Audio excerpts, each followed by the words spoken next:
불확실한 시장에 맞설 차별화된 투자 전략 5월 29일 머니쇼 플러스 시작합니다.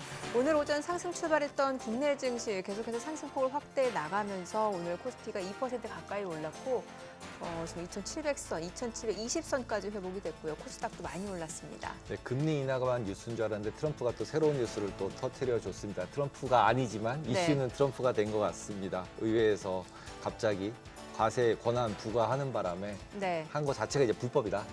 안 된다. 그렇게 하는 바람에 다시 4월 1일로 백스래프가 그냥 된 것 같습니다. 일단 트럼프 행정부에서 항소하겠다라고 밝혔는데 글쎄요, 이 부분에 대해서는 조금 더 대법원까지도 계속해서 이제 이어지기 때문에 좀 지켜보셔야 될 이슈이긴 합니다만 당장 이제 상호 관세라든지 펜타닐 관세는 효력을 상실하게 되는 거죠. 네, 그때까지는 상소에서 이긴다 진다 할 때까지. 근데 그게 빨리 될 것 같지는 않은 좀 시간이 것 꽤 같습니다. 걸리겠죠. 네, 시간이 걸릴 것 같습니다. 여기에다 엔비디아 실적까지 굉장히 좋게 나왔기 때문에 시장에서는 지금 전반적으로 호재가 좀 가득한 시장이 아닌가라는 생각이 듭니다.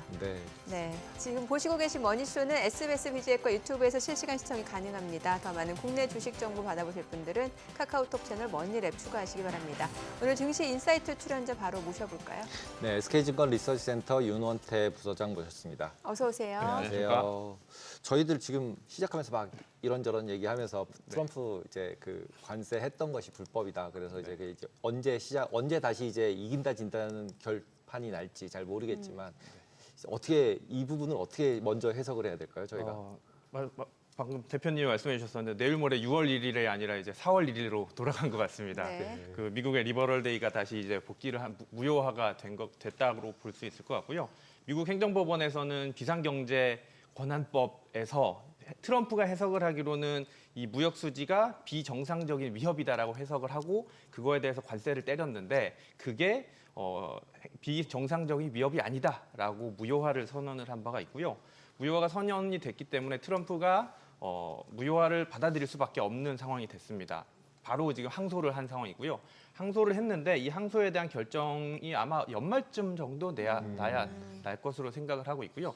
두 번째는 이 항소를 하고 나서 그 집행정지 요청을 또 하게 되는데 이 집행정지 요청을 하더라도 무효화 기간 안에서 집행정지 요청은 한 3달 정도는 돼야 이게 결정이 될 것으로 생각을 하고 있고요. 그리고 만약에 안 받아들여지면 또 2심에서 집행정지 요청을 할 텐데 그렇게 된다라면 지금 저희가 원래 오늘 아침 전까지만 하더라도 7월 9일이 지나고 나면 관세가 대부분 이제 결정이 될 걸로 생각을 했는데 다시 또 올해 연말 또는 그 뒤로까지 이 이슈가 연장될 수가 있기 때문에 당장만 놓고 보면 관세가 무효화했기 때문에 우리는 이제 4월 1일로 돌아갔겠지만 다시 또 4월 1일 전후로 시작해서 불확실성은 더 커지는 상황이 됐다라고 볼 수 있을 것 같습니다. 네.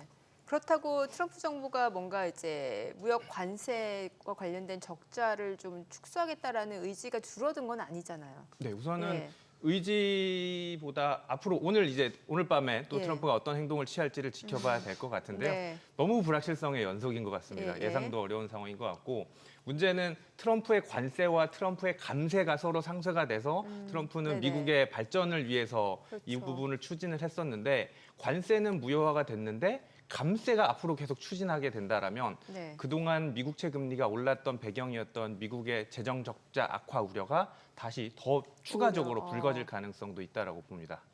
대신에 감세를 했을 경우에는 이제 기업들 실적이 좋아질 수는 있잖아요. 경기가 나빠지지만 않으면 특히 이제 빅테크나 이렇게 이제 펀딩이 돈을 많이 안 빌리는 기업들은 너무 좋아질 것 같은데 그러면 주가에 있어서는 굉장히 파지티브한 요인 아닐까요? 주가에 있어서는 지금 그동안 주가만 보면 불확실성의 가장 근본적인 원인이 관세였기 때문에 오늘 한국 증시도 마찬가지지만 아주 호재로 작용할 것 같고요. 금융시장 전반으로 보면은 금융시장 전반에 지금 가장 코어에 있는 게 미국채 금리 또는 주요국들의 장기채 금리가 될 것 같은데 금리 입장에서 보게 된다면 오히려 악재로 작용할 수도 있다라고 보고 있고요. 그래서 금리와 주가가 조금 별개로 가는 국면으로 될 수도 있겠다라는 생각이 듭니다. 네. 그런 상황에서 우리나라는 또 금리를 내렸죠 오늘. 네, 맞습니다. 네, 금리는 내렸고 미국은 금리 더 올라갈 것 같고. 그럼 이제 환율은 또 이제 우리나라 원화 환율 같은 경우는 어떻게 될 것 같으세요? 이렇게 되면 그러니까 교과서적으로만 보면은 무조건 약세가 더 돼야 되는 거잖아요. 네, 맞습니다. 우선은 오늘 금통위에서도 환율에 대한 질문이 상당히 많이 나왔었는데 총재님은 답변을 회피하셨습니다. 한미 간의 환율이 지금 협의 중이기 때문에 여기서 뭔가 내가 말할 수 있는 입장은 아니다라고 모든 답변을 회피하셨고요. 대외 요인 때문에 지금 환율이 기존에 저희가 1,400원대에 있다가 1,400, 1,300 지금 75, 오늘 한 85원 정도로 본 것 같은데요. 그 정도까지 지금 워낙 강세가 진행된 상황인데 이거는 정말 트럼프와 아시아 국가들 간의 협상 때문에 진행된 절상 압력이었다라고 판단을 하고 있고요. 이게 정말 미스터 마켓에서 다시 시장 가격으로만 본다라면 1,400원대로 저는 올라갈 가능성도 있다라고 생각하고 있습니다.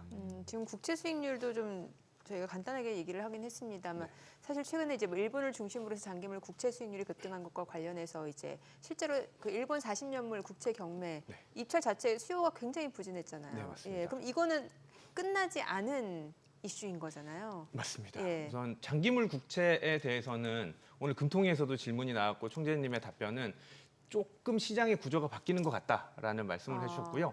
그 시장의 구조가 바뀌는 거에 대해서 총재님 핵심 아이디어는 재정 민감도가 확실하게 높아졌다. 미국도 그렇고 뭐 일본도 그렇고요. 지금 주요 국가들이 팬데믹 이후에 돈을 엄청나게 풀었는데 그 이후에 정부의 재정 적자에 대한 우려가 지금부터 이제 부작용으로 작용하고 있는 국면이다라고 발언을 해주셨고요. 일본의 국채는 또 미국의 국채와는 조금 그 같이 금리는 올랐지만 성격은 조금 다른 것 같습니다. 일본의 국채는 지금 기준금리 인상 사이클에서 금리가 같이 올라온 방향 상황이 있고요. 그리고 또 일본은 고령화가 진행이 되다 보니까 보험 자산은 빠지고 있는데 보험사가 매수할 수 있는 여력이 줄어들다 보니까 금리 초장기물 국채 위주로 금리가 올랐다라고 볼 수가 있을 것 같고요. 미국의 초장기물 국채 또는 장기물 국채의 경우에는 재정 악화 때문에 수급 우려로 올랐다라고 저는 조금 성격은 다르다라고 보고 있습니다. 근데 이게 일본을 중심으로 장기물 국채 수익률이 올라가게 되면은 이제 그 해외로 나가 있는 자금들이 다시 일본으로 들어올 가능성에 대한 우려가 있는 거잖아요. 흔히 말하는 엔캐리 트레이드 맞습니다. 청산 우려가 있는 거잖아요. 맞습니다. 이게 당장 한국도 지금 문제가 될 것 같습니다. 이제 40년물 기준으로 보면 한국채 금리보다 일본 40년 국채가 더 금리가 높아졌습니다. 그럼 누가 보더라도 지금 어느 나라 투자할래 하면 일본도 상당히 매력적인 국채 투자처가 됐기 때문에 한국채와 이제 상대적인 비교가 될 수밖에 없을 것 같고요. 다만 이제 40년 물만 비교했을 땐 그렇고 40년 물 이하에서는 아직까지는 한국 금리가 조금 더 높은 상황이긴 합니다. 근데 아나운서님이 말씀해 주신 것처럼 엔캐리 트레이드에 대한 위험 또는 앞으로 중장기적으로 엔캐리 트레이드에 대한 가능성은 훨씬 높아졌다라고 볼 수 있을 것 같고요. BOJ도 또 조만간 금리를 인상하려고 지금 검토를 하고 있는 상황이기 때문에 그 리스크는 계속해서 잔존할 수 있다라고 볼 수 있을 것 같습니다. 지금 우리가 얘기한 리스크라는 게 그러면은 채권 쪽에서는 리스크가 맞는데 걔가 주식이랑 비교를 해보면 원래는 6대4 이렇게 자산 배분을 하는 건데 지금 채권이 나쁘다고 생각하고 있는 거잖아요. 특히 장기채 부분에 있어서는. 그러면은 실제로는 6대4 비중이 아니라 뭔가의 다른 구조를 바꿔야 되는 상태라고 보시나요? 우선은 저는 계속해서 조금 시장에서 말씀드리고 있고 지금 현재 국면에서는 저는 미국채를 사자라고 말씀드리고 있습니다. 네, 앞서서 말씀드린 것과는 별개의 내용이 될 것 같은데 엔캐리 트레이드 때문에 미국에 투자한 자산들이 일부는 빠질 수 있겠지만 가장 코어인 미국의 핵심 이슈들로만 본다라면 저는 미국의 기준금리도 빠질 거다라고 생각을 하고 있고요. 언젠가는 빠지겠죠, 그것도. 이제 기간이 사실은 5월에 인하할 걸로 봤다가 6월로 넘기고 지금 9월까지 넘어온 상황인데 계속해서 조금 뒤로 미루어지고 있는 이슈긴 하겠지만 언젠가는 빠질 이슈다라고 생각을 하고 있고요. 그리고 지난 4월 말에 발표됐던 미국의 고용지표 때문에 사실은 많이 미국의 경기는 부러지지 않고 견조하네라고 인식을 하고 있는 것 같은데 반대로 지금부터는 저는 미국의 매크로 지표들도 다시 조금 둔화될 수 있다라고 보고 있고요. 둔화될 수 있다고요? 매크로 지표가 둔화가 된다라면 기준금리 인하에 대한 검토도 다시 앞으로 땡겨올 수 있다라고 생각하고 있습니다. 그러면은 미국은 금리가 내려가고, 네 맞습니다. 일본은 금리가 올라가고, 맞습니다. 그러면은 결국은 아까 다시 엔캐리 트레이드 청산 이슈가 나올 수밖에 없고, 네 맞습니다. 그랬을 경우에 이전에는 뭐 이제 러셀이랑 나스닥이 엔캐리 트레이드로 들어갔다가 그냥 청산되면서 러셀 올라가고 나스닥 빠지는 일이 있었던 거잖아요. 작년에 네네, 있었던 게. 그러면서 엔캐리 트레이딩 이제 이슈가 확 됐던 거고. 근데 이제 지금 잠잠해졌고 그 레벨보다 더 내려왔는데 지금 잠잠하잖아요. 네네. 그 얘기는 결국 그냥 중간중간에 물량 해소일 뿐이지 전체 트렌드에 있어서는 엔캐리 트레이드가 그 전체 시장을 움직이지는 못한다라는 쪽에 대해서는 어떻게 생각하세요? 말씀해 주신 대로 저는 엔캐리 트레이드가 일부 요소일 거다라고 생각을 하고 있고요. 시장 전체를 지배하는 변수는 아니다라고 보고 있고 오히려 시장 전체를 지배하는 변수는 미국 FOMC의 인하 가능성과 관련된 그 FOMC의 인하에 대해서 엔캐리 트레이드는 변수 중에 아주 극히 일부다라고 저는 판단을 하고 있고요. 뭐 미국의 물가라던가 아니면 관세 불확실성이 언제 해소되느냐에 따라서 FOMC가 인하의 여부를 결정할 것으로 생각하고 있습니다. 간밤 사실 엔비디아 실적 때문에 조금 이슈가 묻히긴 했습니다만 FOMC 의사로 공개됐잖아요. 네, 여기서 주요 포인트는 뭐라고 볼 수 있을까요? 두 가지였던 것 네. 같습니다. 첫 번째는 그 셀 아메리카라는 단어가 나왔었고 그리고 이제 스태그플레이션에 대한 우려가 그 FOMC 당일날도 스태그플레이션에 대해서는 언급을 해줬었는데 네. 의사록에서 다시 한번 스태그플레이션에 대한 가능성이 높아졌다라고 보고 있고 문제는 이렇게 스태그플레이션이 발생을 하면 통화 정책을 어떻게 결정해야 될지 모른다라는 거죠. 그러니까 물가 상승 압력은 높아지고 네. 경기는 둔화되고. 맞습니다. 예. 근데 그 과정에서 중앙은행은 어떤 입장도 지금은 취할 수 없기 때문에 우리는 결국은 또 웨이트 앤 씨 지켜보겠다라는 거고요. 상대적으로 이제 그 두 가지 문제 중에 어느 게 더 경중을 따질 것 같습니다. 결국 결정할 때가 되면 네. 이게 물가가 더 높은지 아니면 경기가 더 둔화되는지에 따라서 인하의 여부를 결정하지 않을까라고 생각을 하고 근데 있고요. 앞서서 그 네. 제롬 파월 연준 의장이 지금 물가에 대해서 원래 인플레이션 목표치 연준의 2%잖아요. 네, 맞습니다. 그런데 이제는 그거보다 더 높은 상태를 유지하는 게 맞다라는 얘기도 이미 지난번에 했었잖아요. 네, 맞습니다. 네. 그럼 오히려 물가보다는 경기 쪽이라든지 고용 시장 쪽에 초점을 맞출 수도 있다. 이렇게 봐야 되는 건가요? 개인적으로 저는 그럴 거라고 생각하고 있습니다. 우선 물가 이슈가 인플레이션 이슈가 오늘로써 관세가 상호 관세가 무효화됐기 때문에 생각보다도 더 둔화될 수도 있다라고 보고 있고요. 문제는 인플레이션은 생각보다가 둔화되는데 미국의 네. 경기의 둔화는 피할 수 없다라고 저는 생각을 하고 있거든요. 네. 특히 뭐 미국의 정부 지출을 줄이겠다라는 계획은 앞으로도 계속해서 이어질 수밖에 없고 재정 악화가 된다라는 생각에서는 재정 악화가 되면 결국 미국 정부도 푸는 걸 돈을 줄일 수밖에 없는 상황이기 때문에 미국 정부가 돈을 줄인다라는 관점에서는 고용도 줄어들 수밖에 없고요. 미국 GDP 성장 내에서 정부 지출이 줄어들게 되면 결국 미국의 성장은 둔화될 수밖에 없다라고 생각하고 있습니다. 그럼 그 두 가지를 맞춰지는 거를 딱 생각을 해보면 장기금리 올라가고 네. 단기금리 내려갈 확률이 되게 많아진 거잖아요. 맞습니다. 그러면 결국은 이제 그런 상품들도 제가 예전에 한번 본 적 있는 것 같아요. ETF로 미국 ETF 중에 아예 장기채 팁에다가. 매도하고 스프레드 되는 ETF도 있던 것 같은데 그러면 그런 상품을 잘 찾아서 투자하는 건 되게 좋겠네요. 그런 상품이 있는지 저도 잘 모르겠는데요. 네. 좋은 아이디어인 것 같고 사실은 단기채와 장기채의 상대적인 강도를 본다라면 단기채가 더 강도는 높을 것 같은데요. 금리가 내려가는 과정에서는 장기채도 같이 끌려 내려올 거다라고 저는 생각하고 있습니다. 그럼 앞서서 이제 미국채는 이제 투자하기에 적절한 시점이다라는 말씀을 주셨으니까 네, 이게 장기물 위주 말씀하신 건가요? 우선은 개인들이 투자하기에 단기물 보통은 투자에서는 예. 보통 이제 마음에 드는 수익률을 얻지 못하죠. 그냥 이제 예금 정도로 생각하고 네네. 투자하는 게 맞을 것 같고요. 조금 이제 레버리지를 쓰겠다라면은 표현이 레버리지인데 조금 이제 수익률 변동을 크게 가져가겠다라고 하면은 장기물 투자가 맞을 것 장기물. 같습니다. 예. TMF, 뭐 TLT 네, 이런 걸 맞습니다. 해야 네. 되는 거죠. TMF가 이제 20년 3배 레버리지인 네네. 상품인데요. 저도 지난주 금요일 날 샀는데 변동성이 어마어마하게 가져가더라고요. 주식이죠, 주식. 네. 근데 이제 채권 투자는 일반적으로는 글로벌하게 보면은 그 각 나라별로 이제 연기금이나 이런 데들이 투자할 때는 이제 각 나라 채권을 분산해서 투자를 하잖아요. 네, 맞습니다. 근데 지금 같이 보면은 다 같이 오르고 다 같이 내리는 게 너무 심해진 것 같아요. 네, 맞습니다. 그다음에 통화도 아예 달러 강이냐 달러 약이냐에 따라서 다 같이 가버리고 네. 그래 버리면은 실제로 분산 효과가 아예 없잖아요. 그럴 수 있죠. 네. 그러면은 그냥 분산 효과가 없는 상태라고 생각하면 아까 말씀하셨듯이 그냥 미국 재산이 제일 낫겠는데 이런 생각이 드는데 네, 맞습니다. 네. 저도 같은 생각이고요. 사실 이제 한국 사람이니까 한국채 사는 게 맞을 것 같은데 네. 한국채 금리는 많이 내려왔습니다. 지금 이제 많이 내려왔고 오늘도 기준금리 인하를 하긴 했지만 한국채 금리는 앞으로 내려갈 룸이 많지는 않다라고 저는 생각을 하고 있고요. 방향성은 우하향할 걸로 생각을 하고 있습니다. 근데 폭이 이제 거의 내려올 만큼 내려왔다라고 생각하는데 미국채 10년물 금리가 지금 이제 4.5 레벨에서 왔다 갔다 하고 있는데 아직도 많은 룸이 남아 있다라고 저는 보고 있고요. 저도 지금 이제 개인적으로 투자를 하고 있는데 1년 뒤에는 3.5 정도 레벨까지는 가 있지 않을까라고 생각하고 있습니다. 그러면 뭐 한 30년물 TMF 같은 거 하면은 퍼센티지로 대충 따지면 거의 한 30%는 맞습니다. 네, 그 30%는 정도 벌 수 있겠네요. 수익률 날 것 같습니다.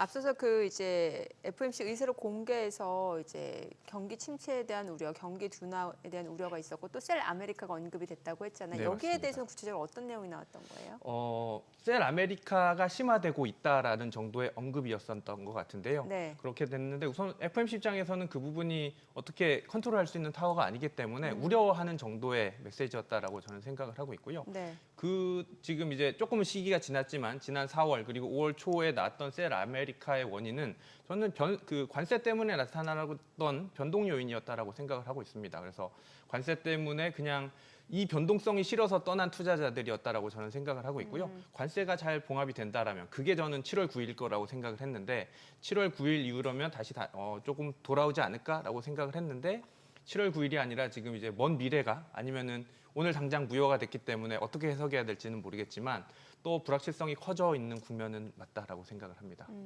저는 또 한편으로 이런 생각도 드는 게 지금 일시적으로나마 이제 관세에 대해서 이제 효력이 상실이 된 거니까 네. 그러면 사실 물가 상승 압력이 조금 둔화되고 그러면은 소비자 입장에서는 조금 더 소비 여력이 생길 수도 있는 거예요. 네, 맞습니다. 그러면은 경기 둔화보다는 그래도 경기 자체가 좀 견조하게 이어질 수도 있지 않을까라는 생각이 들거든요. 앞서 하드 데이터라든지 경기 지표가 좀 둔화될 가능성을 말씀 주셨잖아요. 예, 반대인 경우는 없는 건가요? 혹시? 우선은 당장 제가 하드 데이터가 둔화될 수 있다라고 말씀을 드렸던 부분은 네. 2분기 데이터입니다. 2분기 4, 5, 6월 데이터인데 네. 지난 1분기 미국 GDP 차트를 보시면 딱 두 개가 눈에 띄었습니다. 첫 번째는 수입이 급증했던 부분. 네. 그 수입이 어디로 갔냐면 다 재고로 갔었거든요. 그렇죠. 그래서 민간 재고가 확 늘었거든요.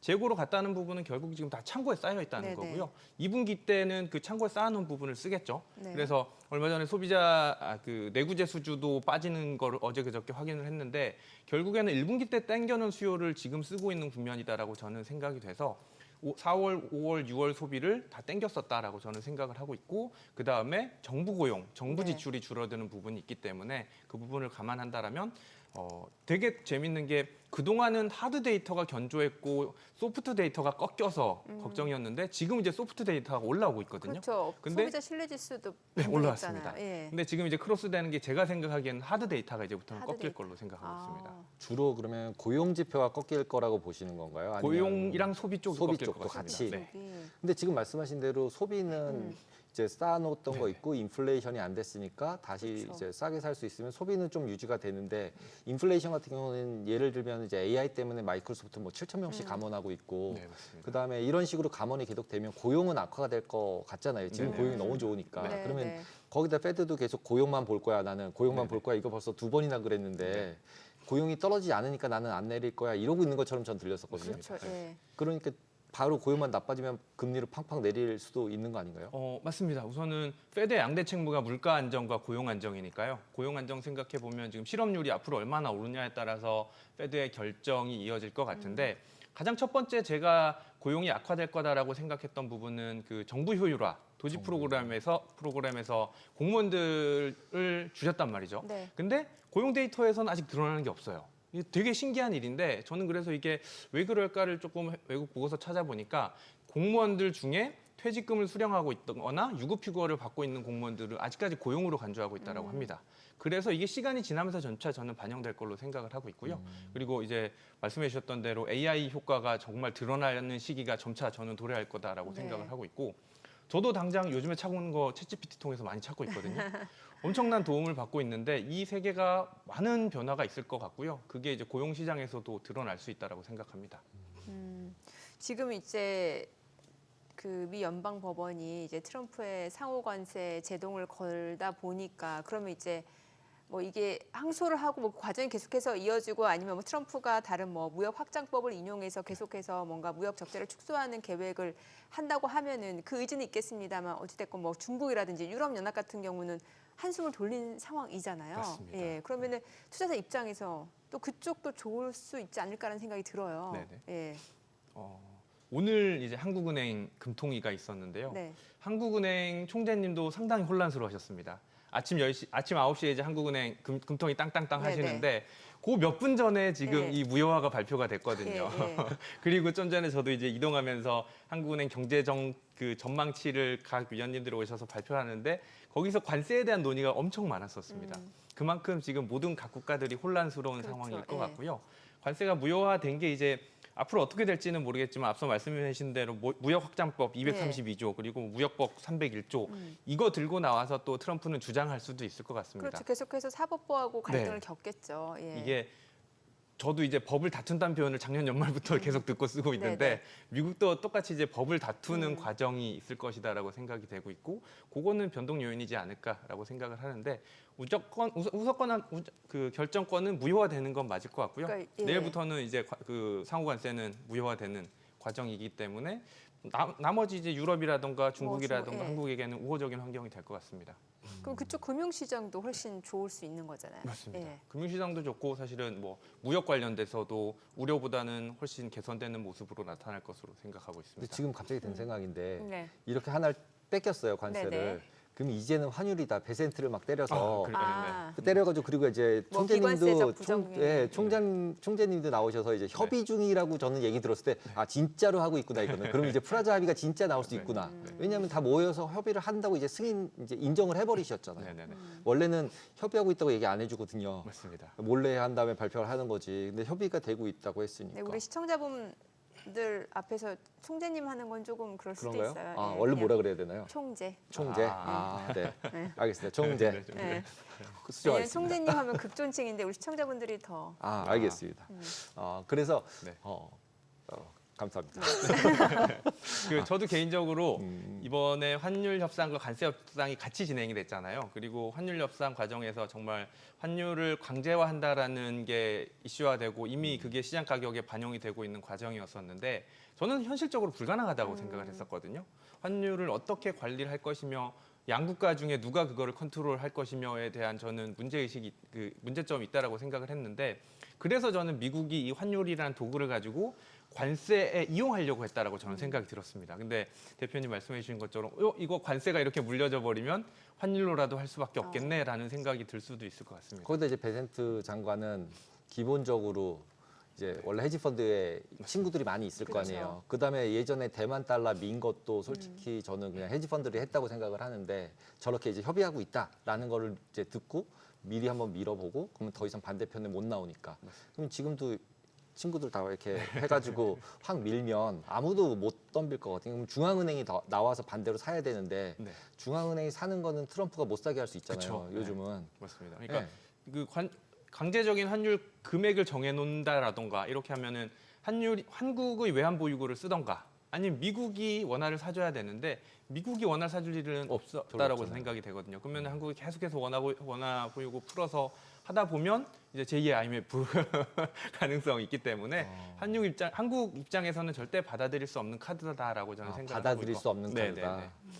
현실 가능성이 있지도 않다라고 저는 생각이 됩니다. 저는 앞서 이제 중국하고 유럽연합도 더 좋아질 수 있는 거 아니냐, 그러니까 금융시장 환경 자체로 네. 놓고 봤을 때 그걸 여쭤본 이유는 투자 관점에서 보면은 이제 뭐 돈이 여유가 있어서 여러 나라 투자하면 좋겠습니다만 한정된 자원으로 투자를 할 때 이제 우리나라, 미국, 유럽 연합 그리고 중국 이렇게 봤을 때 어느 쪽 기대 수익률이 지금 시점에서 높여갈 수 있는지 이게 일단 궁금하고 네. 또 주식이냐 채권이냐 이런 것도 좀 자산별로도 궁금하거든요. 저는 주식 관점에서 국가별로 생각해 보면 저는 네. 성장성이 높은 건 중국이다라고 생각을 하고 있습니다. 중국이요. 네.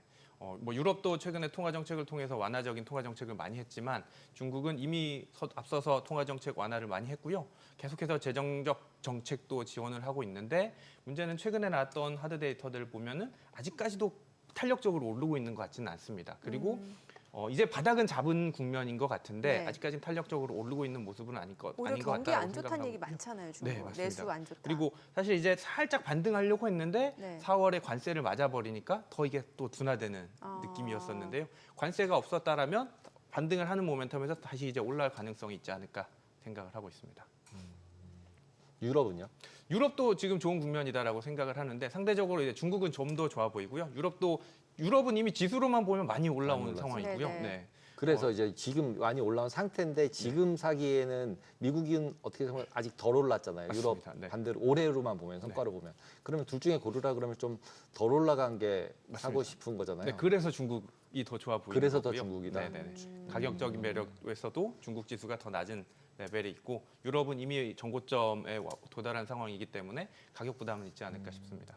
채권은요? 채권은 예를 들면 이제 그냥 국채, 그다음에 긴 거 물론 아까 사셨다고 말씀을 네네. 하셨지만 이제 비중을 예를 들어서 주식이랑 채권을 한다고 치었을 때 네. 그러면 어느 정도의 비중을 가져가는 게 제일 좋을 것 같으세요? 사실 오늘 아침 전까지만 하더라도는 채권이 훨씬 좋을 거다라고 생각을 했고요. 관세 때문에 경기는 둔화되면 경기 둔화 때문에 저는 그 미국의 재정 지출 악화 우려보다는 오히려 경기 둔화 모멘텀이 시간이 갈수록 더 커질 거다라고 네. 생각을 해서 미국채를 계속해서 추천드렸었는데 관세가 정말 무효화가 된다라면 주식 쪽도 조금 열어놓을 필요는 있다라고 생각을 하고 있고요. 조금 더 이제 오늘 아침에 있었던 일이기 때문에 고민을 해봐야 될 것 같은데 당분간은 변동 요인이 클 것 같긴 합니다. 네. 법적인 그 다툼에서 누가 맞냐 틀리냐의 과정을 거칠 것으로 생각을 하고 있고 그 부분의 불확실성이 해소가 된다라면 그게 저는 이제 7월 9일일 거라고 생각했는데 그거보다 더 뒤로 밀릴 가능성이 있는 것 같고요. 언젠가는 그 불확실성이 해소가 된다라면 저는 성장 국면에 있을 수 있다라고 생각합니다. 네, 오늘 내용 잘 들었습니다. 고맙습니다. 네, 감사합니다.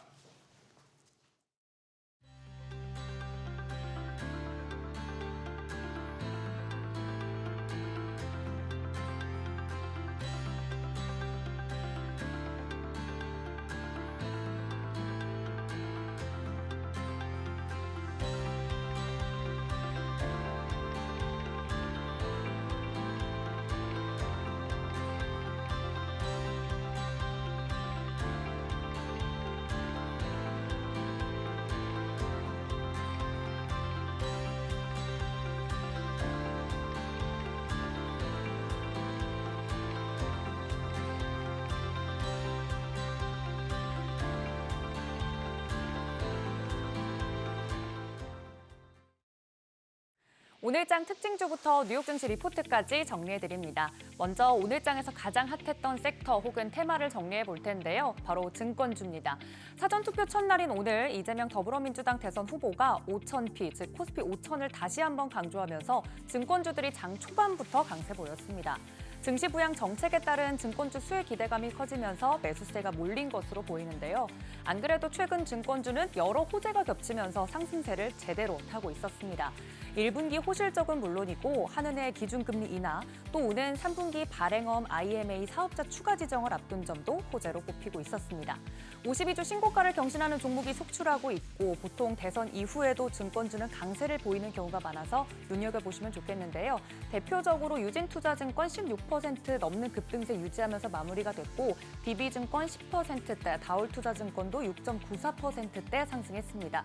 대신증권, NH투자증권 할 것 없이 굉장히 사이즈가 큰 증권주부터 작은 증권주들까지 관련된 종목들 오늘 전반적으로 강세 보였습니다. 참고하시면 좋겠습니다. 이어서 뉴욕 증시 종목에 대한 투자 의견도 자세히 정리해드리도록 하겠습니다. 오늘은 에너지 관련해서 GE 베르노바와 EQT 그리고 일본의 스미토모 미쓰이 파이낸셜 그룹까지 글로벌 종목 3종목 살펴보도록 하겠습니다. 첫 번째 종목은 에너지 기업이죠. GE 베르노바입니다. 현재 주가는 485달러 선에서 움직이고 있는데 목표 주가가 가이던스 기준으로 해서 굉장히 좀 보수적으로 제시가 됐습니다. 417달러 선에 제시됐고요. GE 베르노바는 전 세계 전력의 약 25%를 생산하는 미국의 대표 에너지 기업으로 전력 생산부터 송배전, 저장, 전력망 솔루션까지 모두 아우르고 있습니다.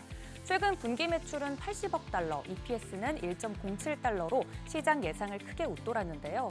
도널드 트럼프 대통령이 원자력 발전 용량을 4배로 확대하겠다는 계획을 발표한 점도 관련 호재인 상황인데 특히 SMR, 우리나라에서도 많은 관심을 받고 있죠. 소형 원전 기술을 보유한 GE 베르노바는 이러한 정책 흐름과 맞물려서 주목받고 있는 상황입니다. 또 유럽의 LNG 수요 확대와 미국 데이터 센터 확장에 따른 장비 수요도 긍정적으로 작용할 전망입니다. 두 번째 종목은 천연가스 통합 판매 기업인 EQT입니다. 현재 주가는 55.5달러 선에, 목표 주가는 59달러 선에 제시가 되어 있는 상황입니다. EQT는 미국 최대 천연가스 생산 기업으로 탐사부터 생산, 수송, 판매까지 전 과정을 수행하고 있는데요. 지난 분기 매출은 21억 5천만 달러로 전년 대비 52% 증가했고 주당 순이익은 1.18달러로 시장의 기대를 웃돌았습니다. 간밤 천연가스 가격은 참고로 급락했지만 이는 경기 침체 우려가 반영된 결과로 지정학적 리스크가 더 올라오거나 수요가 회복되면 반등 가능성이 크다는 평가입니다. 하반기에는 클라우드 기업과의 전력 공급 계약 체결도 기대되고 있고 독일 에너지 기업과의 협업을 통해 유럽 수출 기회도 확대되고 있어서 이 점은 참고하시면 좋겠다는 증권사의 의견입니다. 마지막 종목은 순이익 증가와 주주 환원 강화로 주목을 받고 있는 스미토모 미쓰이 파이낸셜 그룹입니다. 현재 주가는 15.12달러, 목표 주가는 16달러 선에 제시가 되어 있습니다. 지난해 순이익은 전년보다 22% 넘게 늘어서 역대 최고치를 경신했습니다. 최근 일본 증권주들, 은행주들 굉장히 좋은 평가를 받고 있는데요. 금리 인상 효과와 주식 매각 이익이 실적을 견인했고 수익성 지표인 자기자본 이익률도 목표를 조기 달성했습니다. 특히 배당이 전년보다 36% 증가했고요. 자사주 매입도 확대되면서 주주 환원율은 61%에 달했습니다. 증권사는 수익성과 배당 정책 모두 긍정적으로 평가하면서 중장기적 매력에 주목하고 있습니다. 이상 세 종목에 대한 국내 증권사들의 분석 내용 살펴봤습니다. 오늘 밤 뉴욕 증시 투자 전략 세우시는데 참고해보시죠. 지금까지 종목 리포트였습니다.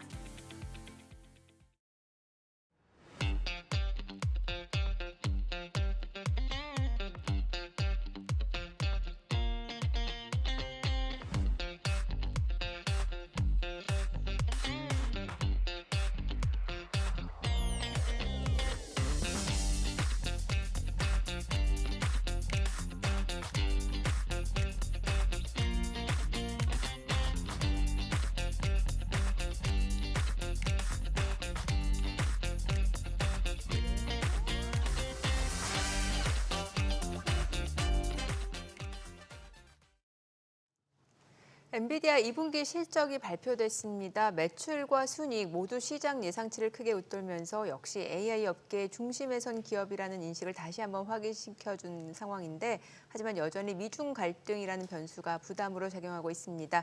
엔비디아가 계속해서 지금의 AI 제왕 자리를 지켜낼 수 있을지 짚어보겠습니다. 강정수 블루닷 AI 연구센터장님 모셨습니다. 어서 오세요. 안녕하세요.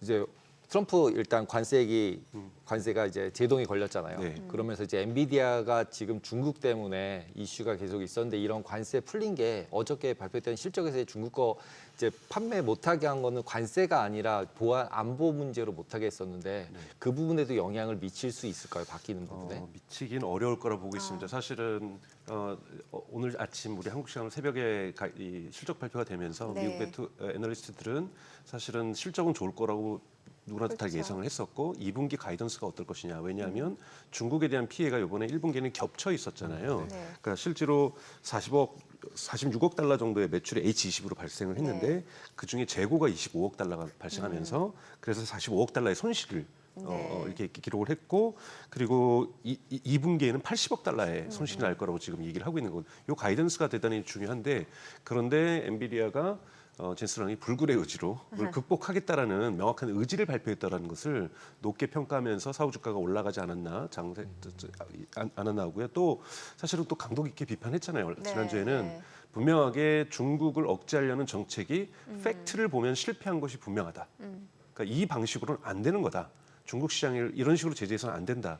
우리가 들어가서 차라리 이렇게 자력으로 반도체 독립하는 걸 막아내고 우리 물건을 파는 것이 훨씬 더 낫다. 이런 지금 그러니까 힘겨루기를 하고 있는 건데 지금 또 트럼프 정부는 거기다가 여러분 EDA라고 해서 그 반도체를 만들 때 설계하는 이 컴퓨터 프로그램입니다. 이거는 미국의 2개 회사하고 독일의 지멘스하고 이 3사가 완전히 이 독점을 하고 있거든요.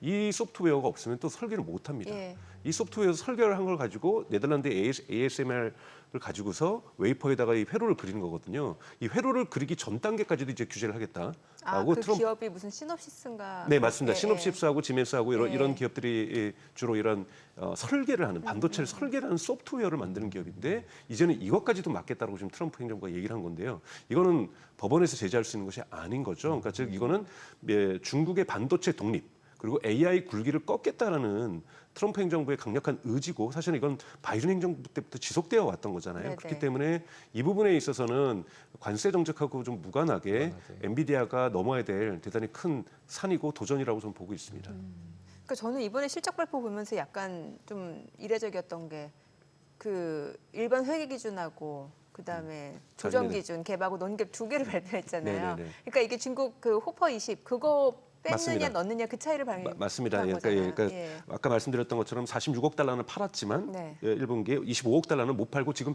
재고로 있는 거예요. 근데 예, 이걸 예. 사갈 사람이 없거든요. 네. 여러분 생각해 보시면 H10이라는 것은 H100의 성능을 인위적으로 70%를 낮춘 거라고요.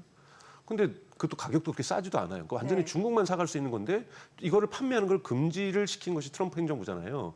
그럼 그렇게 되면 H20도 못 사가게 되는 상황인데 이걸 아무도 팔 데가 없는 거죠. 그리고 또 이미 TSMC가 생산하고 있는 물량도 있습니다. 네네. 이러다 보니까 손실이 되게 크다 보니까 이걸 정상 회계 처리는 할 수가 없으니까 근데 이건 사실상 손실이다. 그렇기 때문에 이제 넌갭으로 해서 이거를 갖다 손실 처리를 하게 된 거죠. 근데 그걸 뭐 약간 제가 지나가면서 본 것 같은데 재활용해가지고 뭘 바꿔서 손실을 줄일 수 있다 뭐 이런 얘기도 그런 있었던 것 거는 같은데. 할 수는 있겠죠. 왜냐하면 그것이 사실은 H20이라는 것이 GPU라든지 HBM이 떨어지는 것이 아니라 그걸 연결하는 LV 링크라고 하는 즉 데이터를 주고받는 선을 강제로 눌러가지고 여기에 빠른 속도로 연산 처리하는 것을 방해해 버린 거거든요. 그럼 그거 뜯어내고 패키징을 근데 새로 해야 되죠. 근데 사실은 패키징하는 비용도 사실은 저렴하지가 않기 때문에 새로운 패키징을 하게 된다라면 재활용을 해서 버리는 것보다는 아낄 수 있겠지만 결코 쉽지 않다. 근데 또 기대도 하고 있잖아요. 또 H20을 또 판매할 수 있게 또 해줄 수도 있는 거니까 이게 대단히 불확실성이 커지고 있는 상황이기 때문에 그렇죠. 중국에서 이걸 요구할 수도 있고요. 중국도 이미 만들어 놓은 거는 팔아라라고 네. 관세협정에서 지금 뭐 관세가 제동 걸렸지만 항소를 또 할 거니까요. 이런 과정들 속에서 어떻게 풀릴지 모르니까 당장 이거를 재활용하기에도 또 애매한 상황이다라고 말씀드릴 수 있습니다. 네. 저는 또 어닝콜에서 나온 내용 이전에 그 엔비링크 네. 이번에 엔비링크 퓨전 네. 이게 보니까 최근에 보면은 그 각종 빅테크 업체들이 뭔가 이제 엔비디아의 의존도를 좀 낮추려고 좀 탈 엔비디아 움직임이 좀 있었잖아요. 네, 그런데 있죠 아직도. 네. 이거에 대해서 니들까지 다 내가 품어줄게라는 느낌이었거든요. 엔비링크 퓨전은. 네. 왜냐면은 본인들의 그 GPU하고 타사의 CPU하고 같이 할 수 연결하게 있다는 네. 거. 예, 네. 요거 좀 쉽게 알려주세요. 그러니까 사실은 여러분도 아시는 것처럼 데이터 센터에는 H100 하나 딱 들어가거나 블랙일 하나가 들어가는 것이 아니라 보통 블랙일 같은 경우는 500 몇 개를 집어올 수가 있습니다. 500 몇 개. 최대한 500 몇 개를 연결하고 이 500 몇 개의 이 각각의 렉이라고 하는데 서버를 갖다가 연결을 해서 소프트웨어로 이거를 통합을 하는 것을 우리가 쿠다라고 합니다. 네. 이 엔비디아의 가장 강력한 해자는 어쩜 GPU에 있다기보다는 이 쿠다에 있거든요. 아, 쿠다 생태계. 네, 이 쿠다 생태계라고 하는 건데 이거는 너무나도 이 오픈 소스로 풀려 있기 때문에 전 세계 500만 명의 개발자들이 이걸 쓰고 있어요.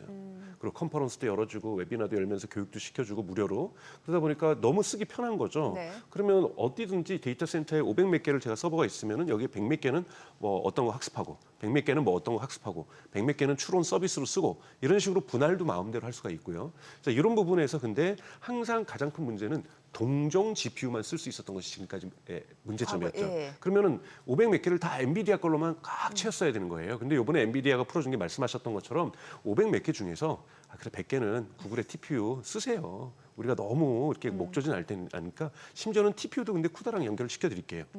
이러면서 그 연결하는 서버와 서버를 연결하는 그러니까 이 통신선들을 엔비디아가 이종 서버들도 연결할 수 있게 해줬다.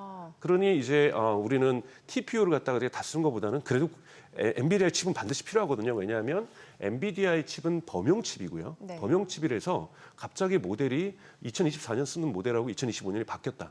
그래도 엔비디아는 쓸 수가 있습니다. 네. 근데 TPU의 단점은 여기다가 예를 들자면 작년에 썼던 모델에다가 새로운 AI 모델을 한번 적용을 해보고 싶다. 그러면 안 맞을 경우가 있을 수 있어요. 그러니까 딱 특화된 거거든요. 네. 최적화됐기 때문에 훨씬 더 그 대신 비용은 좀 저렴하고 네. 운영 비용도 저렴하다는 의미에서 그리고 또 독립하고 싶잖아요. 자신들이 갑인데 그러니까요. 맨날 을 행사를 해야 네, 되니 네. 우리도 좀 주세요 해야 되니 네. 돈 주는 사람이 갑인데 항상 여러분 그렇지 않습니까? 근데 돈 주고도 의뢰 행사를 해야 되고 네. 부탁해야 되고 되니 뭔가 우리가 독립하는 신호를 주면 협상력이 좋아지겠지 이런 부분도 좀 존재하는 거거든요. 그리고 또 하나는 언젠가 모를 수 있는 완전한 결별을 위해서라도 새로운 AI 칩에 대한 가속기에 대한 설계 능력을 구글이나 아마존 보유하는 건 대단히 중요한 거죠. 이런 네. 부분에서 있는데 여기에 대해서 엔비디아가 너무 그거 혼자 독립적인 길 가지 말고 그러니까. 우리가 그것도 보담아 줄게. 예. 만드는 거 뭐라 그래 하지 않을게. 너네 예. 나도 이해하니까 같이 보담아 주자. 이런 것이 이제 퓨전이라고 예. 할 수가 있습니다. 네. 그러니까 뭔가 근데 TPU 같은 경우는 지금 듣다가 좀 이제 헷갈리는 게 TPU 같은 경우는 구글이 만드는 게 있고 뭐 MS도 있고 각자 만들고 있잖아요. 네네, 그러면 맞습니다. 그거를 다른 데한테도 파나요? 자기가 쓰는 주로 데이터 자기가 센터에서 쓸 거를 자기가 만들어서 자기가 넣는 거 아닌가요? 그래서 지금 예를 들자면 아마존 같은 경우는 트리늄이라고 하고 그러니까요. 그다음에 그다음에 마이크로소프트 거는 마이아라고 얘기하고 그다음에 구글이 만드는 건 TPU라고 얘기하고 이걸 갖다가 브로드컴이라든지 이런 회사들하고 같이 협력을 해서 ASIC 반도체를 설계를 하는 거고 근데 제작은 다 TSMC가 합니다. 네. 파운드리는 다 TSMC가 하는 거죠. 근데 주로 지금은요. 여러분 아시는 것처럼 요 세 개 기업 마이크로소프트 그다음에 아마존 그다음에 이 구글을 우리가 하이퍼스케일러라고도 얘기를 하고 클라우드 서비스를 제공자라고도 얘기를 하죠. 그러니까 자신들의 AI 모델에만 쓰는 것이 아니라 이 클라우드 센터 데이터 센터를 줘서 그중에 많은 부분을 삼성에도 팔고 현대자동차에도 팔고 이렇게 다 기업에다 파는 거죠. 네. 그렇기 때문에 TPU를 자신들만을 위해서 지금은 쓰고 있지만 언젠간 커지면 여기에도 부착을 할 수가 있는데 소비자들이 선택을 합니다. 예를 들자면 현대자동차에서 자율주행을 만드는데 이번에 아마존하고 계약을 했죠. KT하고도 계약을 하고. 근데 우리는 NVIDIA GPU가 필요해. 우리는 좀 범용적인 지금 자율주행이 필요해서 TPU는 필요하지 않아라고 선택을 할 수가 있기 때문에 지금 많은 기업들은 엔비디아의 이 H100이라든지 이제 나오고 막 양산되기 시작한 블랙에를 선호를 합니다. 그래서 보통 TPU라든지 아마존의 트리늄이라든지 마이아는 자사의 AI 발전에만 제한돼서 사용하고 있다고 볼 수가 있습니다. 그러면은 또 블랙을 울트라도 여쭤보고 싶은데. 그거는 이제 내년에 그게 3분기 원래 출시 아니었어요? 그렇죠. 3분기에 시제품 나오고 아마 양산은 조금 늦어질 거라고 보여요. 왜냐하면 블랙웰 지금 200이 네. 사실은 지난 4분기에 양산이 됐어야 되는 네, 거잖아요. 네. 근데 여러분들 아시는 발열 문제, 네. 발열 문제가 왜 발생하느냐? 여기에 아까 말씀드렸던 것처럼 GPU가 조그만 것이 하나가 들어가는 것이 아니라 특히 이번에 블랙에는 다이라고 해서 GPU가 큰 GPU가 2개가 들어가고요. 이것들이 또 HBM으로 연결되고 네. 또 이것이 72개 지금 블랙엘 MVL 72라고 하는 거는 72개가 들어간다는 것은 네, 네. 72개가 기본 세트거든요. 이 72개를 연결하다 보니 엄청난 발열 문제가 발생을 했고 여기에 이걸 하기 위해서 냉각식으로 이 시스템을 만들다 보니 오랜 시간이 걸렸던 거잖아요. 네네. 그래서 조금씩은 다 한 분기씩은 다 지연됐다고 볼 수 있습니다. 울트라는 아마 나올 거예요. 근데 네. 나오는데 TSMC가 양산하기에는 우선 블랙엘을 가지고 설계를 이렇게 했으니 이거를 많이 파는 것이 네. 생산자 입장에서는 이익이 되겠죠. 아. 지금 블랙엘도 아직 다 못 팔았는데 양산을 이제 막 하고 주문도 밀려 있는 상태입니다. 네네. 선주문도 밀려 있는 상태에서 이걸 해소하지 않은 상태에서 또 공장 라인 바꿔가지고 블랙엘 울트라를 만든다. 이거는 대단히 손실이 있을 수 있는 거죠. 화웨이가 블랙웰만큼 좋은 걸 만들면은 하겠지만 먼저 할 필요는 없는 거잖아요. 자기가 제일 잘 빠른 걸로 가지고 있는 거 근데 아닌가요? 이제 그렇지 않나요? 오늘 제가 추가적으로 말씀드리면 사실은 지난 5월에 왜 지금 트럼프 행정부가 EDA까지 금지를 시켰느냐? 예. 이게 화웨이 때문에 그래요. 화웨이가 이 4월달에 발표한 것이 뭐냐면 클라우드 맥스 372. 이게 뭐냐면 왜 37이에요? 372개의 어센드 칩 C를 372개를 연결했습니다. 그래가지고 블랙엘 지금 엔비디아가 막 팔고 있는 블랙엘 MVL 70이랑 똑같은 성능을 보여줬어요. 300개가 더 많네요. 네. 300개를 더 연결했는데 여러분 잘 아셔야 되는 것이 하웨이는 원래 통신업계로 시작을 했잖아요. 예. 통신이 뭐냐면 데이터를 연결하는 거거든요. 그러니까 300개를 다 연결해도 문제가 없었던 거예요. 그러니까 엄청나게 비용도 크고 덩치도 크고요. 372개를 연결하다 보니까요. 여기는 72개고요. 그런데 374개죠. 네. 그런데 전기도 엄청나게 씁니다. 그런데 여러분 아시는 것처럼 중국이 정말 작년부터 전기 생산량을 급속하게 늘리고 있어요. AI 이 굴기와 제조업에서도 계속 필요하기 때문에 전 세계에서 발생한 새롭게 생산된 전 태양광 생산의 55%가 중국에 가 있습니다. 그리고 대단히 많은 원자력 발전소도 작년에 가동을 시작을 했고요. 그래서 정말 이 중국은 물불 가리지 않고 지금 전기 생산을 하고 있기 때문에 이 전기를 저렴한 비용으로 중국 기업들에게 대주고 있습니다. AI 기업들에게. 그렇기 때문에 충분히 이렇게 비효율적인 300개가 넘는 어센드 C를 결합을 시켰어도 결국에는 지금 블랙헬하고 같아졌다라는 거예요. 성능 자체가. 성능 자체가. 지금 어센드 C는요. 그 하나는요. H20하고 같습니다. 그러니까 H200을 300개를 넘게를 연결했다라는 거예요. 그러니 미국 입장에서는 이 H20도 못 만들게 해야 되겠다. 네. 어센드 C도 이거는 안 되는 거고 물론 지금 어센드 D도 나왔어요. 어센드 D가 지금 H100하고 같다는 건데 이건 아직 양산에 들어가지 않았습니다. 이건 아직 양산에 들어가지 않아서 아직 위협적이진 않은데 지금 네. 이것 때문에 굴기도 지금 반도체 굴기도 있고 여러분 또 뉴스 보셔서 아시겠지만 샤오미도 그러니까 여기 IF15에 샤오미 생긴다면서요. 네, AP 칩이 AP라는 건 우리 스마트폰에 들어가는 네. 최첨단 칩인데 그걸 샤오미가 만들었어요. 근데 네. 그것이 어떤 성능이냐면 여러분들이 지금 쓰시고 있는 갤럭시 S25 가장 최첨단 거기에 들어가는 스냅드래곤, 삼성도 네. 못 집어였어요. 자기도 네. 만들면서 스냅드래곤의 이 퀄컴의 스냅드래곤의 8 엘리트. 네. 이것이 지금 갤럭시 S25에 들어갔는데 이거하고 동일한 성능입니다. 최소한 이 CPU 부분에서는요. 이것을 근데 왜 만들었느냐? 미국은 중국을 규제하는데요. AI 반도체와 군사용 반도체만 규제를 하고 있었어요. 아, 중국은. 네, 그래서 이 소비자용 그 반도체는 규제를 안 하고 있었던 거죠. 네. 그래서 이거를 대륙의 실수가 아니라 샤오미라 그러는데 미국의 실수다. 왜냐하면 AI 반도체만 막아야 돼, AI 굴기만 막겠다고 생각을 했는데 스마트폰에서 이거를 다 퀄컴 거를 사다 썼던 네. 중국이 여기서 네. 독립을 해버리게 생긴 거죠. 그러니 이것도 설계를 할 수 있는 소프트웨어 판매 금지하자. 지금 그래서 왜냐하면 이 부분은 지금 세계 기업이 아까 말했던 시놉시스하고 네. 지메스하고 이런 기업들이 완전히 100% 독점을 하고 있거든요. 세계 기업이 ASML도 지금 제어하고 있고 이 소프트웨어도 제어하고 있는데 ASML은 우회를 했어요. 그러니까 하웨이가 어센드 C를 만들 때 어떻게 했냐면 자신들의 자기업, 그러니까 일종의 유령 회사 같은 기업을 만들어서 TSMC한테 ASMR이 웨이퍼 위에 회로를 만든 웨이퍼를 수입을 합니다. 그래서 TSMC한테 지금 미국 정부가 10억 달러의 벌금을 매겼어요. 너네 자세히 보면 그거 중국 기업으로 가는 건데도 팔았다. 그러니까 이렇게 해서 우회를 했고요. 또 거기에도 HBM이 들어가야 되잖아요. 네. 어센드 C에도 삼성전자의 구형 HBM, 그러니까 2세대죠. 이 2세대 HBM을 삼성전자로부터 대규모로 구매를 합니다. 근데 이 HBM 2세대는 미국 정부가 규제를 안 하고 있었거든요. 그러니까 좀 떨어지는 품질의 HBM과 그리고 ASML이 아직까지는 독립하지 못했으니까 우회로로 TSMC에서 웨이퍼에 회로가 그려진 것을 그러니까 이 노광 장비가 그리는 것이 회로거든요. ASML이 이거를 다 구매해가지고 이번에 만들어 버린 거예요. 그래서 대량 생산을 중국에 있는 TSMC와 똑같은 CMIC 네. 이 상하이 반도체 공장에서 제작을 해버린 겁니다. 이 부분이 이제 미국 정부한테는 대단히 충격으로 와 닿은 거죠. 그러다 보니 전방위적으로 중국에 대한 제재를 멈출 수가 없습니다.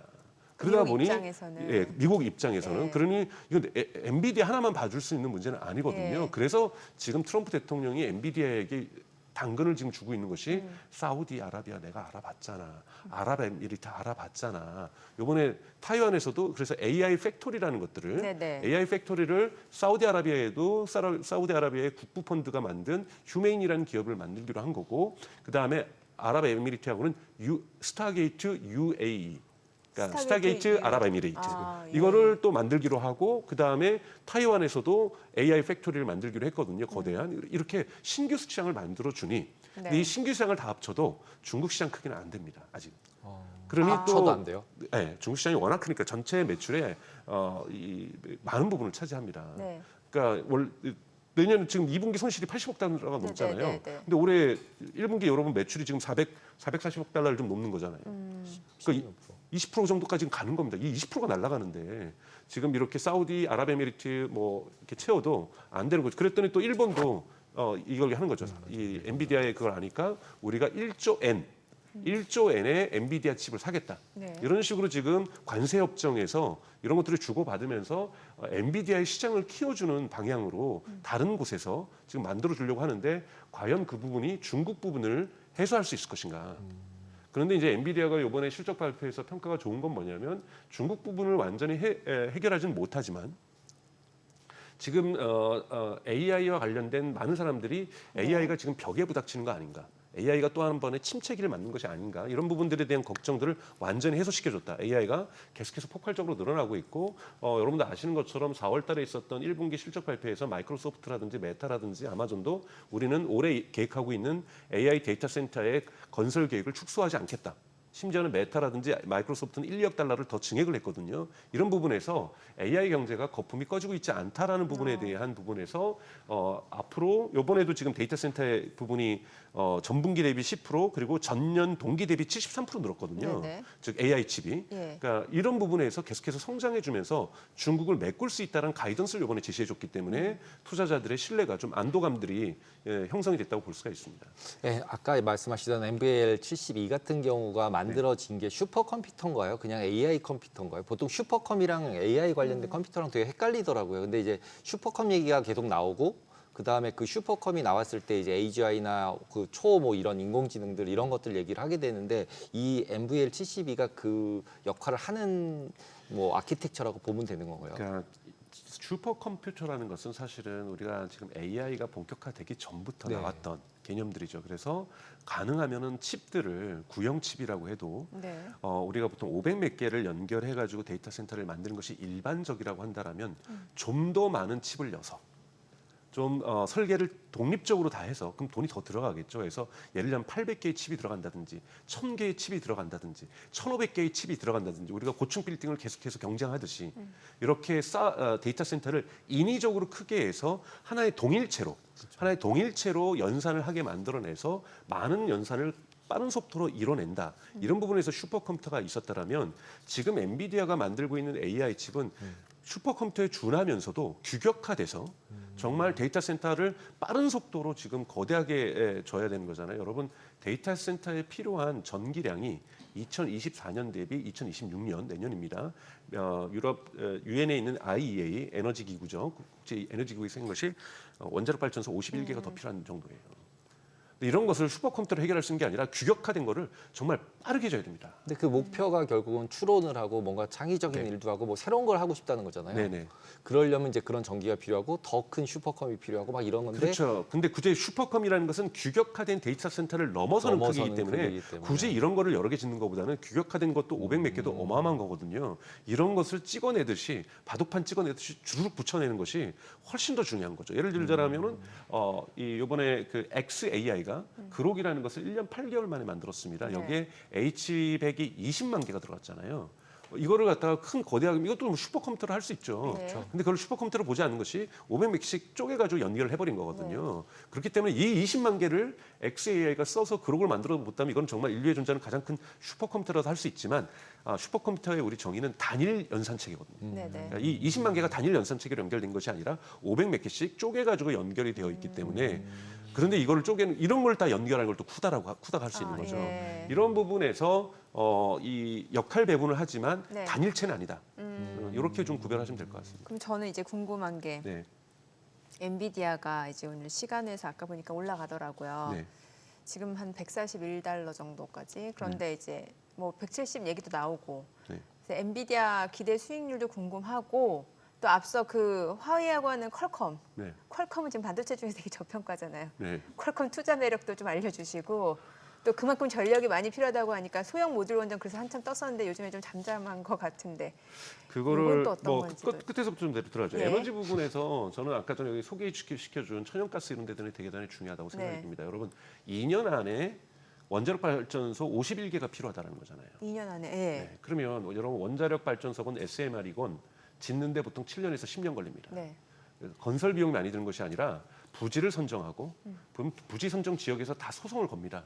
아무리 안전하다 그래도 여러분 그렇죠. 잠실이나 예. 목동에다가 원자력 발전소 지면은 싫죠, 주민들이 싫죠. 가만히 있겠습니까? 예. 다 모든 지역 주민들이 소송을 걸면은 그렇죠. 법원에서 보통 결정하는데 1년에서 예. 2년이 걸리죠. 예. 그래서 이러한 안전시설까지 해가지고 원자력 발전소는 중장기적으로 전망이 있는 거고 새로 신설 허가를 지금 트럼프 행정부에서 내놓으면 이 트럼프 행정부 임기 내에 그 원자력 발전소는 못 봅니다. 근데 이제 투자가 이루어지는 거니까 네. 관련 주들이 지금 좋은 평가를 받고 있는 거고요. 지금 당장 해주기 위해서는 천연가스하고 태양광을 많이 쓸 겁니다. 아 오히려 그쪽으로. 왜냐하면 천연가스하고 태양광 쓰는 건 2년이면 되거든요.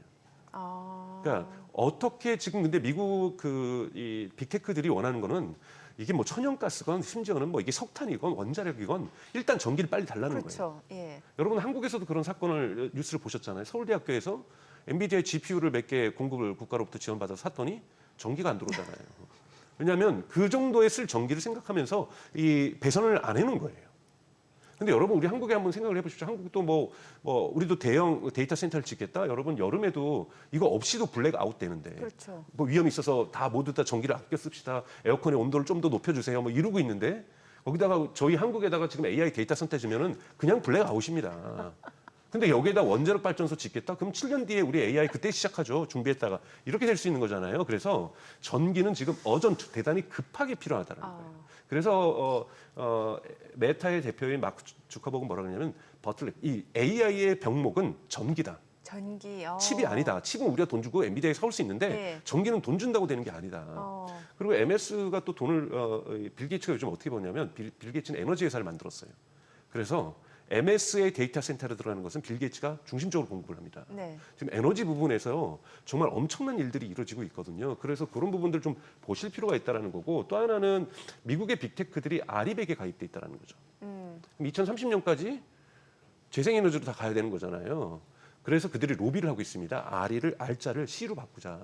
C200. 그래서 클린으로 하고 여기다 원자력은 집어였죠. 그러니까 천연가스를 쓰더라도 임시적으로 쓸 겁니다. 예. 즉 재생에너지가 만들어지고 태양광이죠. 지금은 핵심은 태양광과 이 원자력 발전소 이 두 가지를 가지고 중심적으로 끌고 나갈 거고 이것이 만들어지기까지 아리백이 오기 전까지는 네. 중단 단계에서 가스를 쓰겠죠. 지금 여러분 일론 머스크 맨날 전기 뭐 클린 에너지 뭐 태양광 인류의 미래는 뭐 재생에너지 있다 그렇게 얘기하면서도 본인에 있는 XAI에 있는 20만 개의 이번에 그 GPU를 연결할 때는요 가스를 썼어요.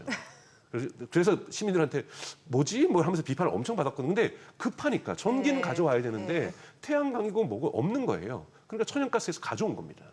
그러니까 그 정도로 지금 전기가 급하다라는 부분 좀 말씀을 드리고 싶고요. 네. 그다음에 이 퀄컴 말씀하신 거죠. 그러니까 퀄컴은 지금 퀄컴이 지금 저평가를 받고 있는 것은 현재 반도체 시장에서 AI 반도체 시장은 엄청나게 이 수요가 공급을 초과하고 있는 상황이지만 나머지 우리 스마트폰이라든지 PC라든지 이런 데 들어가는 것이 퀄컴의 그러니까요. 칩인데요. 네. 이것은 지금 전체적으로 불황기를 겪고 있잖아요. 네. 지금 스마트폰이 더 많이 팔린다거나 뭐 AI PC가 나온다 해서 PC가 더 팔려야 되는데 지금 팔리지 않고 있단 말이죠. 그렇기 때문에 특히 코로나 때 너무나도 많이 팔렸고 이 부분에 대한 신규 수요가 지금 발생하지 않으면서 전체 반도체, AI 반도체를 제한다라면 지금 이 흔히 말하는 사이클을 그리고 있는 단계이기 네. 때문에 퀄컴의 매출이 좋지 않은 상태이기 때문에 지금 퀄컴이 저평가돼 있다고 볼 수가 있습니다. 그래서 이것은 어차피 사이클 경제로 네. 간다고 본다라면 메모리도 마찬가지고 여기에 들어가는 퀄컴이 만드는 시스템 반도체도 마찬가지고 이것은 PC 시장과 스마트폰 시장이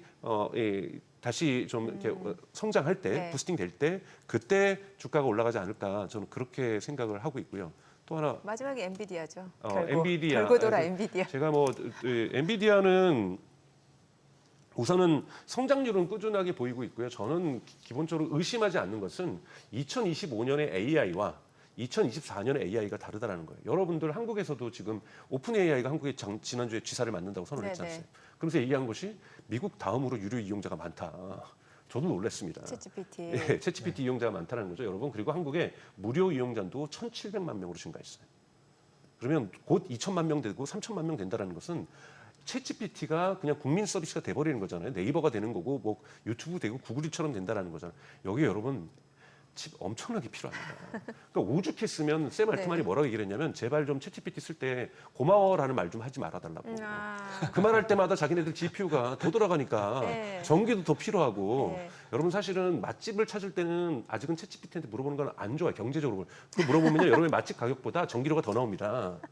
GPU 가격하고 그 정도로 지금 서비스가 팽창하고 있다는 거죠. 그래서 지금까지 2024년까지는 AI를 학습하는 데 주로 엔비디아의 칩을 썼다라면, 그러니까 이 기술을 발전시키는 데 썼다라면 이것도 이 기술을 발전시키는 건 앞으로도 계속 있을 거고요. 네.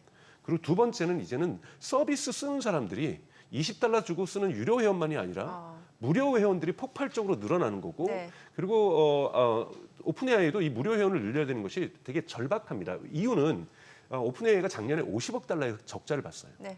여러분 $50억 정말 큰 돈이잖아요. 아니 7조. 근데 센터장님 네. 저희가 다음 출연자도 있고 다음번에 저희가 1시간 드릴게요. 네. 네, 그때 저 궁금한 거 다 여쭤볼게요. 네. 궁금한 걸 세 가지 물어보셔서. 네, 맞아요. 제 답변하다 보니까, 잘못입니다. 네, 오늘 아닙니다. 내용 잘 들었습니다. 네, 고맙습니다. 고맙습니다.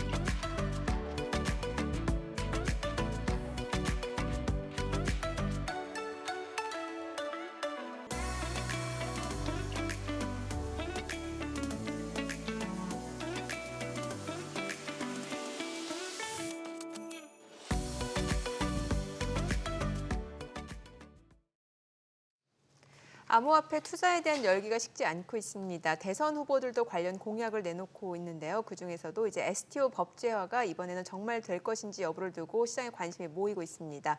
STO 법제화까지는 얼마나 걸릴지, 또 도입되면 어떤 효과가 있을지 알아보겠습니다. 미래에셋증권 디지털 솔루션 팀 이용재 수석 매니저님 모십니다. 어서 오세요. 안녕하세요. 지금 STO가 한참 핫했다가 네. 이제 수면 아래로 내려갔을 때 예. 대선을 앞두고 다시 벌떡 일어나서 나오고 있는데 네. 이 STO가 실제로 이제 사용이 될 때 어떤 메리트가 확실하게 있는 건가요? 아니면 그냥 대선 공약이어서 이게 돌아가는 건가요?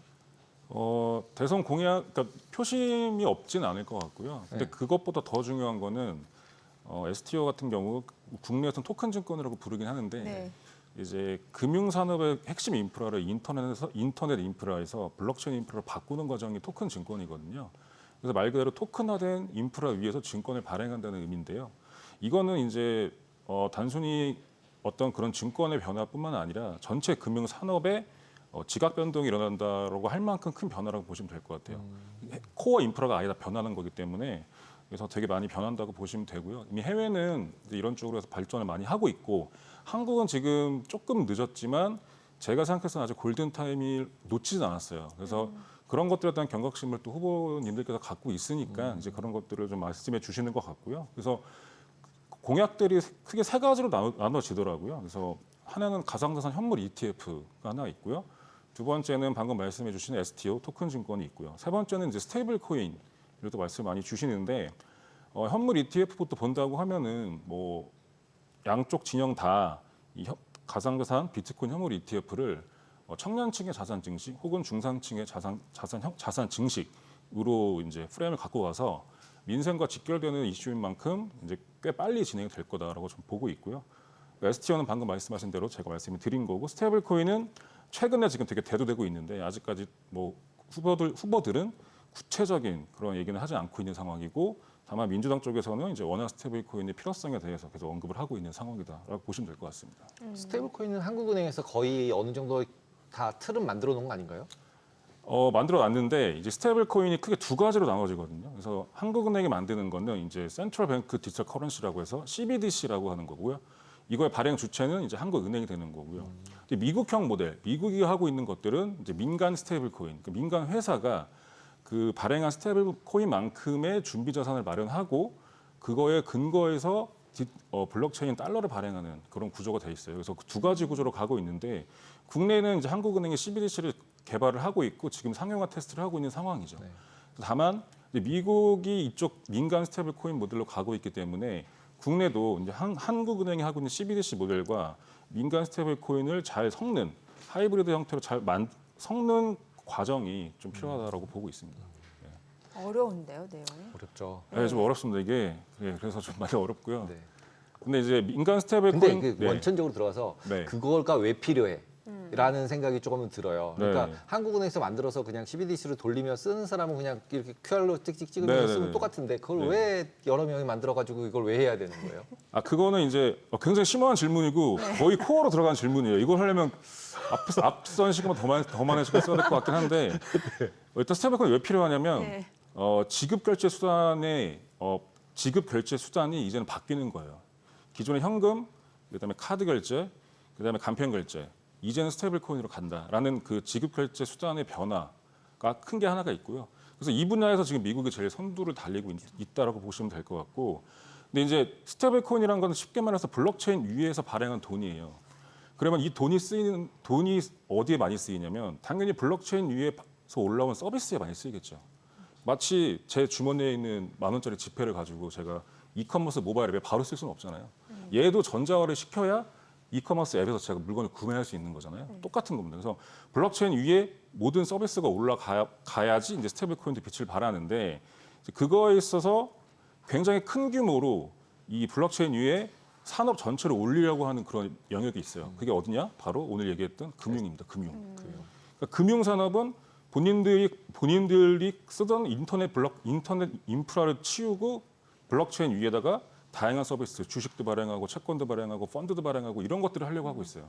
그럼 당연히 이제 여기에 스테이블 코인이 붙어서 쓰이게 되면 굉장히 빨리 결제가 완료가 돼요. 같은 블록체인 위에 있기 때문에 실시간으로 네. 주식 매수 매도할 때 뭐 T+1, T+2 있죠. 이런 거 다 사라집니다. T0, T+0예요 이제. 그다음에 이런 더 중요한 게 뭐냐면 이런 것들이 비단 도메스틱하게 국내에서만 이러는 게 아니라 저희가 계속해서 글로벌 금융회사들과 계속해서 미팅을 하거든요. 네. 왜냐하면 저희가 토큰 증권과 스테이블 코인에 관심 있는 이유는 단순히 국내에서 플레이만 하려고 하는 게 아니라 이걸 같이 연구하고 있는 글로벌 금융 선진국들과 이 자본시장을 연결하기 위해서 하는 겁니다.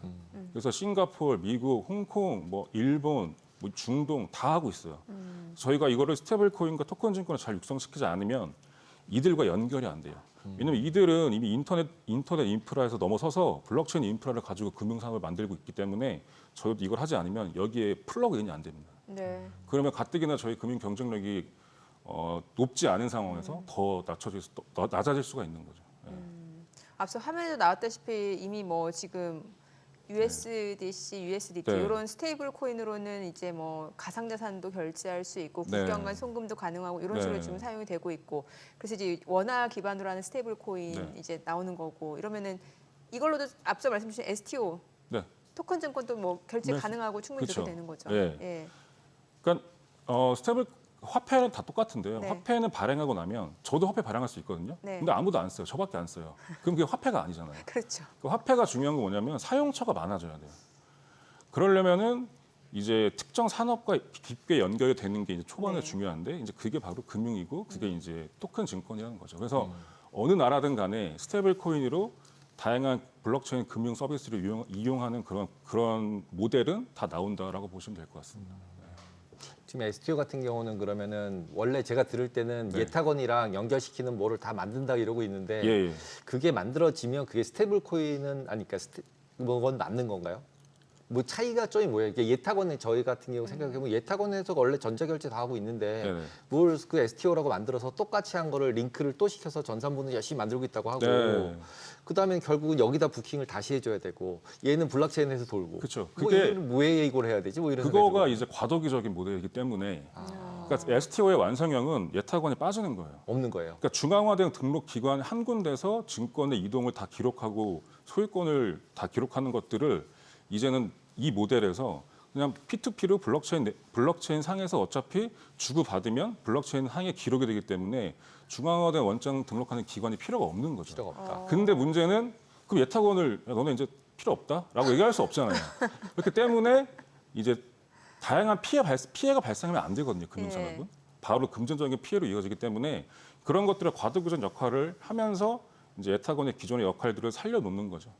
그러면서 또 더 급진적으로 가게 되면 이제 예탁원의 기능이 좀 축소가 되겠죠. 네. 그럼 그런 상황입니다. 그때 진짜 P2P로 이제 거래가 그때 되는 이제 거예요? 블록체인에 기록된 것들이 이제 법적 효력도 생길 거면 이제 거기에 다 기록이 되기 때문에 누구 한 명이 무조건 내가 다 기록할게라고 하는 게 의미가 없어지는 거죠. 지금은 그 중앙 네트워크 자체를 하나가 중앙화됐다가 네.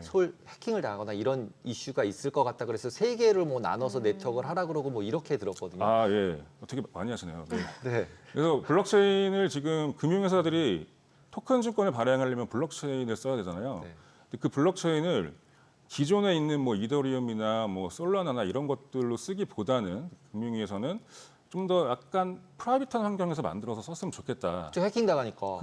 해킹 없지. 이슈도 있고요. 네. 근데 이제 뭐 일단은 이제 증권이 여기서 잘 돌아가는지를 테스트베드 역할을 해봐야 되는 게 중요한 테스트베드예요? 거죠. 그래서 이제 프라이빗하게 만들긴 하되 이제 분산화 시켜 놓자라는 측면에서 금융기관들이 한 3군데 이상 들어왔으면 좋겠다라고 요건을 만들어 놓은 겁니다. 근데 해외는 지금 이미 이런 것들도 하지만 이미 뭐 이더리움이나 솔라나나 아발란체 같은 퍼블릭 블록체인 위에서도 되게 큰 글로벌 금융 기업들이 다 토큰도 발행하고 채권도 발행하고 다 하고 있는 상황이긴 합니다. 근데 우리나라는 근데 왜 그걸 못하게 하는 건가요? 그러면? 못하게 한다라기보다는 일단은 그 사고를 우려하는 거죠. 왜냐하면 그러니까 금융산업이 이제서야 비로소 혁신 국면을 맞는 거거든요. 그러니까 금융산업이 잘 보시면 금융산업 자체가 혁신한 적은 별로 없어요. 근데 생각해 보면 네. 지금 원화도 국제화가 안 됐는데 네. 돈 가지고 밖에 나갈까봐 네. 계속 벽치고 있는 거잖아요. 솔직히 그렇죠. 얘기하면. 원화를 갖고 네. 벽치고 있다기보다는 맞는 말씀이신데 디펜스를 하는 거죠. 네. 지키고 있어야 돼요. 네. 네. 그러니까 원화가 되게 약한 통화고 네. 되게 이걸 세계화할 필요가 없다라고 생각하시는 생각하는 게 기존의 의견들이었어요. 그렇죠. 야, 우리 같은 작은 변방의 나라의 원화가 세계화가 되겠어? 근데 이미 그 원화의 폐쇄성은 저희 OECD 경제 규모에 비해서 굉장히 폐쇄적이에요. 저희보다 훨씬 못 사는 나라도 자국 통화를 갖고 해외에서 거래를 많이 합니다. 근데 이런 것들을 이제 원화 스테이블 코인과 맞물려서 어차피 스테이블 코인을 간다고 하면은 원화의 글로벌화를 같이 추진하면서 하자라는 것들이 또 일각에서는 얘기가 나오고 있긴 하죠. 예. 그 지금 이제 비트코인 현물 ETF 도입 얘기도 나오고 있잖아요. 네. 자, 이렇게 중요하죠. 되면은 예. 이제 어떤 변화가 있게 되는 거예요? 자본시장 전체적으로. 아, 비트코인 현물 네, ETF가 네. 나오면 말 그대로 비트코인 현물 ETF, 그러니까 원화로 결제가 되는 비트코인 현물 ETF가 시장에 나오는 거고요. 네. 그렇게 되면 일단은 자산운용사는 새로운 에셋 클래스를 가지고 ETF를 만들어낼 수 있잖아요. 굉장히 큰 메리트입니다. 기존에는 주식, 채권, 원자재, 네. 부동산 갖고만 만들었어요. 예. 근데 여기에 비트코인을 필두로 해서 다양한 가상자산들이 출현을 한 거죠. 이게 보면 몇백 년 만에 출현한 거거든요. 이게. 네. 이걸 가지고 또 새로운 다양한 조합과 전략을 써서 ETF나 펀드들을 만들어낼 수 있기 때문에 엄청나게 큰 레베뉴 매출원이 생긴다라는 측면에서 좋은 거고요. 그다음에 투자자들 입장에서도 굉장히 좋은 게 뭐냐면 직접적으로 업비트나 빗썸 가상자산 거래소에서 비트코인을 단순히 사고 갖고 있는 것만 하고 있다가 이제는 운용사에서 전략형 ETF들을 출시를 할 거예요. 네. 예를 들어 뭐 비트코인과 이더리움 반반 섞는다거나 아니면 비트코인과 뭐 비트코인 커버드 콜 ETF를 만든다거나. 네. 그래서 투자자마다 그들이 감내할 수 있는 위험과 기대 수익은 다르기 때문에 그거에 타겟팅한 그러니까 가상자산을 활용해서 그런 타겟팅을 했던 그런 상품들을 출시를 할 겁니다. 그렇기 때문에 설사 내가 거래소에서 비트코인 사던 사람이라도 내 리스크 리턴 프로파일을 잘 보고 나서 이제 기존의 MTS에서 그런 전략형 ETF들을 매수할 수 있는 요인이 충분히 있는 거죠. 그다음에 또 중요한 게 이제 연금 계좌 같은 것들. 네. 지금 젊을수록 리스크를 좀 테이크하면서 장기적으로 성장성이 큰 자산을 갖고 가는 게 연금 투자잖아요. 그렇다고 하면 비트코인을 필두로 한 메이저 가상자산은 최적의 자산이에요. 젊은 친구들일수록. 네. 그렇기 때문에 연금 계좌에 이걸 담는 게 되게 중요한데 이거의 효과적인 비익글이 바로 ETF가 되는 거죠. 그런 다양한 장점들이 있습니다. 네. 알겠습니다. 네. 오늘 내용 잘 들었습니다. 고맙습니다. 감사합니다. 일단 오늘 트럼프 대통령의 그 상호 관세 관련해서는 이제 효력을 상실하게 됐고 이 부분이 시장에서는 분명히 좀 호재로 인식이 될 가능성이 높아 보이고 오늘 나스닥 뉴욕 증시 흐름 또 눈여겨보시면 좋을 것 같은 생각이 드네요. 네, 그렇습니다. 어쨌든 그 전보다 네. 더 높아진 상태로 해서 트럼프가 한 획을 거둔 것 같습니다. 네, 저희 방송 중에 전해드린 내용과 관련해서 모든 투자 판단의 책임은 투자자분들께 있다는 점 알려드립니다. 머니쇼 오늘 여기까지입니다. 여러분의 모든 경제 SBS 비즈가 함께하겠습니다. 저희는 내일 오후 3시 30분에 찾아뵙겠습니다. 고맙습니다.